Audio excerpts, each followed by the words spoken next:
नमस्कार दोस्तों, BPSC plus में आप सभी का स्वागत है। दोस्तों देखिए, हम लोग बिहार स्पेशल का क्लास शुरू किए हैं, जिसमें कि बिहार स्पेशल के अंतर्गत सबसे पहले हम लोग प्राचीन बिहार का इतिहास पढ़ रहे हैं।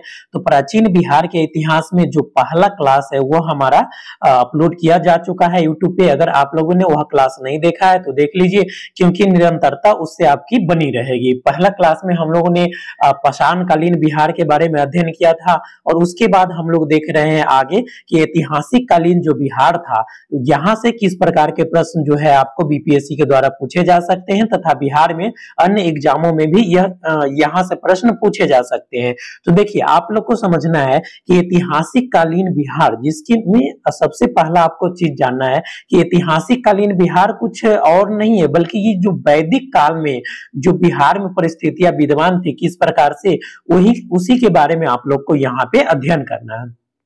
तो इस वीडियो में हम लोग बारीकी से समझेंगे कि ऐतिहासिक कालीन बिहार कैसा था और यहां से किस प्रकार के प्रश्न पूछे जा सकते हैं। एक एक पॉइंट यहाँ पे काफी ज्यादा इंपॉर्टेंट है, तो आप लोग बारीकी से इस वीडियो को देखिएगा और एक एक पॉइंट को आप लोग याद करते चलिएगा। तो चलिए बिना देर किए हुए हम लोग शुरू करते हैं। सबसे पहले देखिए दोस्तों, आप लोग को जानना है कि वैदिक काल में लोहा का आविष्कार हो चुका था।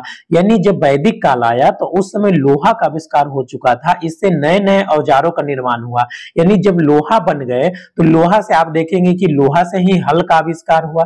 ठीक है दोस्तों, लोहा से ही कुल्हाड़ी बनाया गया। तो देखेंगे कि जब इस लोहे से नए नए औजारों का निर्माण किया गया तो इन औजारों से जंगलों को काटने में मदद मिली। यानी जब टेंगारी बनाया गया, कुल्हाड़ी बनाया गया, कुदाल बनाया गया, तो उससे क्या होगा दोस्तों, एक तो उससे जंगल काटा जाएगा, और जंगल काटने के बाद जो है लोग क्या करेंगे, खेती बाड़ी करेंगे।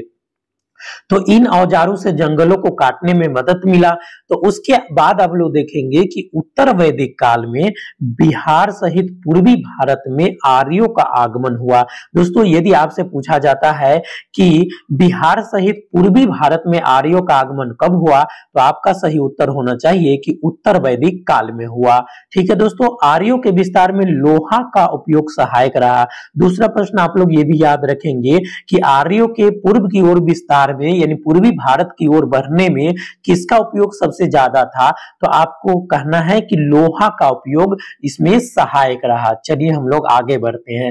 देखिए, अब यहां से एक प्रश्न और इंपॉर्टेंट है। देखिए, ये प्रश्न काफी पूछा जाता रहा है एग्जामों में कि बिहार के भौगोलिक क्षेत्र की सर्वप्रथम चर्चा का किस ग्रंथ में मिलता है, कहां मिलता है। तो बिहार के भौगोलिक क्षेत्र की जो सर्वप्रथम चर्चा है, ये आपको शतपथ ब्राह्मण में मिलता है। कहां मिलता है, तो शतपथ ब्राह्मण में मिलता है। ये प्रश्न काफी वीवीआई है। अब देखिए, शतपथ ब्राह्मण के बारे में आपको काफी डिटेल में अध्ययन करना है, और जो पॉइंट इंपोर्टेंट है जो हम यहाँ पे बता रहे हैं, इसको आप लोग याद रखिए, क्योंकि यही से बीपीएससी प्रश्न बनाएगा। शतपथ ब्राह्मण में ही बिहार के विदेह राज्य में आर्यों के आगमन और वहां पे निवास की चर्चा मिलती है। देखिए दोस्तों, यदि आपसे पूछा जाता है कि बिहार के विदेह राज्य में आर्यों के आगमन एवं निवास की चर्चा कहां मिलती है, तो आपको बताना है कि शतपथ ब्राह्मण में मिलती है। इसमें यानी कि शतपथ ब्राह्मण में विदेह माधव द्वारा अपने पुरोहित गौतम राहुगन, जो गौतम राहुगन है, के साथ अग्नि का पीछा करते हुए सदा नीरा नदी यानी कि गंडक नदी तक पहुंचने की बात कही गई है। तो यहाँ पर क्या क्या इंपोर्टेंट है, सबसे पहली बात यहाँ पे आप लोग ये देखिए कि जो सदा नीरा है, सदा नीरा नदी या आज का जो गंडक नदी है, इसी को प्राचीन काल में क्या कहा जाता था, तो इसी को सदा नीरा नदी कहा जाता है। ठीक है दोस्तों, तो ये चीजें आप लोग को याद रखना है। चलिए अब हम लोग आगे बढ़ते हैं। देखिए, आगे अगर हम लोग देखेंगे तो अब हम लोग को ऋग्वेद के अनुसार जो चीजें कही गई हैं, उसमें बिहार के बारे में क्या इंपॉर्टेंस है, ये चीजें हम लोग देखते हैं। देखिए, ऋग्वेद के अनुसार, किसके अनुसार, ऋग्वेद के अनुसार आर्यों के आगमन के पूर्व ही, यानी जब आर्य बिहार में आए तो आर्यों के आगमन के पूर्व ही बिहार में सभ्यता एवं संस्कृति का विकास हो चुका था। यदि आपसे पूछा जाता है कि निम्नलिखित में से किसके अनुसार आर्यों के आगमन से पूर्व ही बिहार में सभ्यता एवं संस्कृति का विकास हो चुका था, तो आपका सही उत्तर होना चाहिए ऋग्वेद के अनुसार। ऋग्वेद में ही, यानी जो आपका ऋग्वेद है, इसी में ऋग्वेद में ही बिहार को कीकट कहा गया है। क्या कहा गया है? कीकट कहा गया है।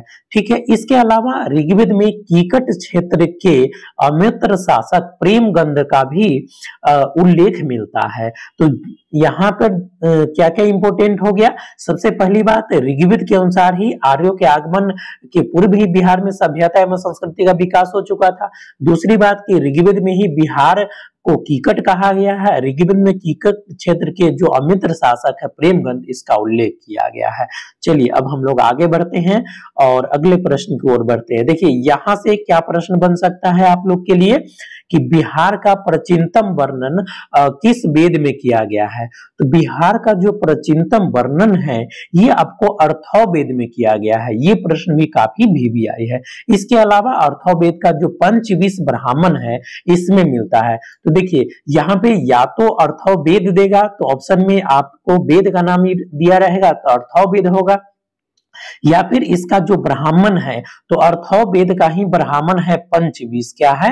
अर्थववेद का ब्राह्मण है पंचविंश। और इसमें भी आपको देखेंगे कि प्राचीनतम वर्णन मिलता है बिहार के बारे में। तो ये चीजें आपको याद रखना है। इसके अलावा आप याद रखेंगे कि इन ग्रंथों में बिहार के लिए ब्रात शब्द का प्रयोग किया गया। यदि आपसे पूछा जाता है कि अर्थववेद के पंचविंश ब्राह्मण में ब्रात शब्द का प्रयोग किसके लिए किया गया है? तो बिहार राज्य के लिए किया गया है।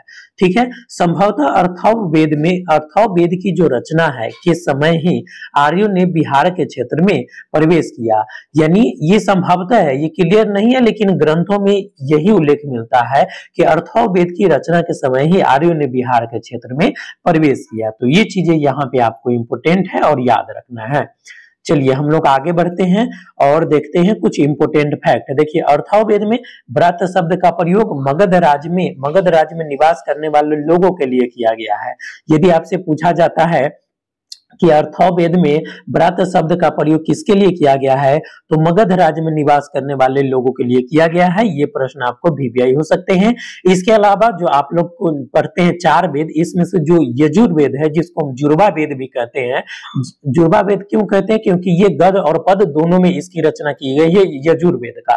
तो यजुर्वेद में सर्वप्रथम विदेह राज का उल्लेख मिलता है। आपसे पूछा जा सकता है निम्नलिखित में से किस वेद में विदेह राज का उल्लेख मिलता है सर्वप्रथम? तो आप बताएंगे कि यजुर्वेद में मिलता है। ठीक है, इसके अलावा आप लोग याद रखिएगा कि जो वाल्मीकि रामायण है, वाल्मीकि रामायण में मलद और करुणा शब्द का उल्लेख जो है हुआ है और ये किस क्षेत्र के लिए है? तो ये बक्सर क्षेत्र के लिए उपयोग हुआ है। ठीक है दोस्तों, वाल्मीकि जो रामायण है आपका उसमें मलद और करुणा शब्द का उल्लेख बक्सर क्षेत्र के लिए हुआ है जहां भगवान श्री राम ने राक्षसी तरका का वध किया था। तो ये चीजें भी आप लोग याद रखिएगा। चलिए हम लोग आगे बढ़ते हैं।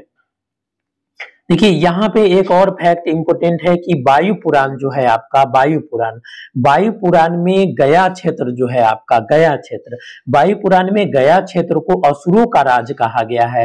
देखिए दोस्तों यहाँ पे प्रश्न आपसे बन सकता है निम्नलिखित में से किस पुराण में गया क्षेत्र को असुरों का राज कहा गया है? तो आपका सही उत्तर होना चाहिए वायु पुराण में। इसके अलावा जो वराह पुराण है, वराह पुराण में कीकट को एक अपवित्र प्रदेश कहा गया है। यानी कीकट यानी कि बिहार का जो क्षेत्र है इसको वराह पुराण में एक अपवित्र प्रदेश कहा गया है। दोस्तों यहाँ तो इंपोर्टेंट पॉइंट आपको था ही। इसके अलावा जो हम लोग पढ़ने वाले हैं आगे, ये आपको वैदिक कालीन नदियां हैं और वैदिक कालीन नदियां से लगातार प्रश्न पूछे जाते रहे हैं, न केवल बीपीएससी में बल्कि अन्य परीक्षाओं में भी यहां से प्रश्न पूछे जाते हैं। तो चलिए दोस्तों हम लोग आगे बढ़ते हैं, लेकिन यदि आप हमारे चैनल पे अभी नए हैं तो चैनल को सब्सक्राइब कर लीजिए क्योंकि लगातार हम लोग वीडियो अपलोड करते रहेंगे। और यहाँ से आप लोग को देखिए, यहाँ पे देखिए हमारे साथ अगर आप जुड़ते हैं तो आपको एक भी पैसा खर्च नहीं करना है, फ्री में आपका बीपीएससी का तैयारी हो जाएगा। चाहे आप बिहार एसएससी का तैयारी कर रहे हो या बिहार के कोई अन्य एग्जाम का भी तैयारी कर रहे हैं तो आप हमारे चैनल को सब्सक्राइब कर लीजिए। चलिए दोस्तों, हम लोग देखते हैं यहाँ पे जो वैदिक कालीन नदियां है, यहाँ से किस प्रकार के प्रश्न पूछे जाते हैं। तो देखिए, वैदिक कालीन नदियां में आपसे पूछा जाता है कि प्राचीन नाम दे देगा और आधुनिक नाम पूछेगा, या फिर आधुनिक नाम आपको ऑप्शन में दिए रहेंगे और प्राचीन नाम आपको बताना रहेगा। तो देखिए, हम लोग एक एक करके आगे बढ़ते हैं। आपको हमने अभी थोड़ा देर पहले ही बताया था, जो सदा नीरा नदी है, ये आपको गंडक नदी के कहा जाता है। याद रखने का जो आपका सबसे बड़ा तरीका होगा, यदि आप बिहार से है तो आप आसानी से समझ जाएंगे। सदा नीरा का मतलब हुआ कि जिसमें हमेशा जल का प्रवाह होता रहे। तो सदा नीरा नदी गंडक को ही क्यों कहा जाता है? देखिए, गौ से गंडक आप लोग याद रखिएगा, और गौ से जितना ज्यादा गहीर होगा उतना ही ज्यादा उसमें पानी समाएगा, तो उतना ही ज्यादा पानी रहेगा, तो क्या उसमें हमेशा पानी रहेगा ना, तो इसीलिए इसको सदा नीरा कहा जाता है। तो आसानी से आप लोग इसको याद रख सकते हैं। चलिए, इसके अलावा हम लोग बात करते हैं, चलिए अगले प्रश्न का। अगले प्रश्न में आपसे क्या पूछा जा सकता है? तो देखिए, अगले प्रश्न में आपसे पूछा जा सकता है, जो शतरुद्री नदी है, शतरुद्री नदी, उसको आधुनिक नाम क्या है? तो जो सतलज नदी है वर्तमान का, उसी को प्राचीन नाम जो है शतरुद्री था। ठीक है। इसके अलावा आप लोग पुरुषनी के बारे में काफी सुने होंगे। जो पुरुषनी नदी है, वो पुरुषनी नदी जो है वर्तमान का रावी नदी है। ठीक है, यहीं पे दशराज युद्ध हुआ था, तो ये चीजें काफी इंपोर्टेंट है। इसके अलावा जो बिपाशा नदी है, बिपाशा नदी ये वर्तमान का ब्यास नदी है। इसके अलावा जो बीतस्ता नदी है, ये आपको झेलम नदी है। इसके अलावा आप लोग याद रखेंगे, जो अकिशनी नदी है, अकिशनी नदी, इसको चिनाब कहा जाता है वर्तमान में, और दृश्यदत्ती नदी को घग्घर कहा जाता है। चलिए दोस्तों, हम लोग आगे बढ़ते हैं। तो ये काफी इंपोर्टेंट फैक्ट है दोस्तों, नदी के बारे में काफी पूछा जाता रहा है, तो यहाँ पे आप लोग इसको रिवीजन करते चलिएगा।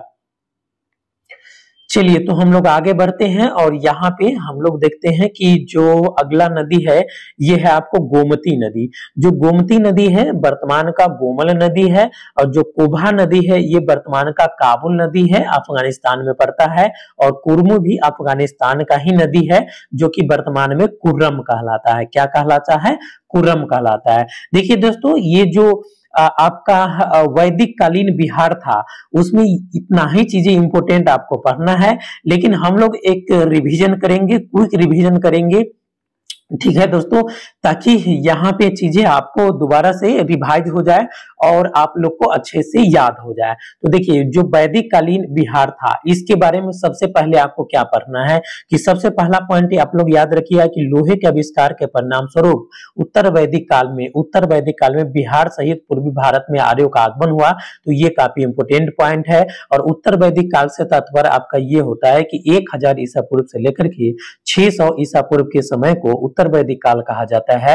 और यहीं पे उत्तर भारत में, खास करके बिहार में, आर्यों का आगमन हुआ। चलिए, शतपथ ब्राह्मण के बारे में हम लोग देखते हैं। आपने देखा था कि शतपथ ब्राह्मण अभी आपने पढ़ा था, तो शतपथ ब्राह्मण में क्या क्या इंपोर्टेंट था कि शतपथ ब्राह्मण में पहला पॉइंट ये था कि बिहार के भौगोलिक क्षेत्र की सर्वप्रथम चर्चा जो है आपको शतपथ ब्राह्मण में मिलता है। विदेह की सर्वप्रथम चर्चा आपको यहीं पे मिलता है। बिहार के विदेह राज्य में आर्यों के आगमन तथा निवास का साक्ष्य भी आपको शतपथ ब्राह्मण में मिलता है। शतपथ ब्राह्मण में विदेह माधव द्वारा अपने पुरोहित गौतम राघवन के साथ अग्नि का पीछा करते हुए सदा नीरा अर्थात गंडक नदी तक पहुंचने की चर्चा है। इसके अलावा हम लोग बात करते हैं ऋग्वेद का। तो आपने देखा था कि जो ऋग्वेद है, ऋग्वेद में बिहार को कीकट कहा गया है, और कीकट क्षेत्र के अमित्र शासक प्रेम गंद्र का भी उल्लेख इसमें मिलता है। बिहार का प्राचीनतम वर्णन आपको अर्थववेद में मिलता है। बिहार का प्राचीनतम वर्णन किस वेद में मिलता है? तो अर्थववेद में मिलता है। इसके अलावा आप लोग याद रखेंगे कि मगध राज्य में निवास करने वाले लोगों के लिए ब्रात शब्द का प्रयोग हुआ है। किस वेद में? तो अर्थववेद में हुआ है। चलिए आगे हम लोग बढ़ते हैं, और यहाँ पे आपसे पूछा गया है कि मलद तथा करुणा शब्द का प्रयोग जो है, आपको उपयोग जो है, आप उल्लेख देखेंगे तो बक्सर क्षेत्र के लिए हुआ है। मलद और करुणा शब्द का उल्लेख किस क्षेत्र के लिए हुआ है? बक्सर क्षेत्र के लिए। लेकिन किस चीज में हुआ है? तो वाल्मीकि रामायण में हुआ है। ये चीजें भी आई है। और कीकट को अपवित्र प्रदेश कहा गया है किस ग्रंथ में? तो वराह पुराण में। देखिए, वराह पुराण में कीकट को अपवित्र प्रदेश कहा गया है। दोस्तों, यहीं पे हम लोग इस वीडियो को समाप्त करते हैं, और जो अगला चैप्टर है वो काफी वीवीआई है। यहाँ पे आप लोग देखेंगे कि अगले चैप्टर में मगध राज का उत्कर्ष के बारे में हम लोग अध्ययन करेंगे।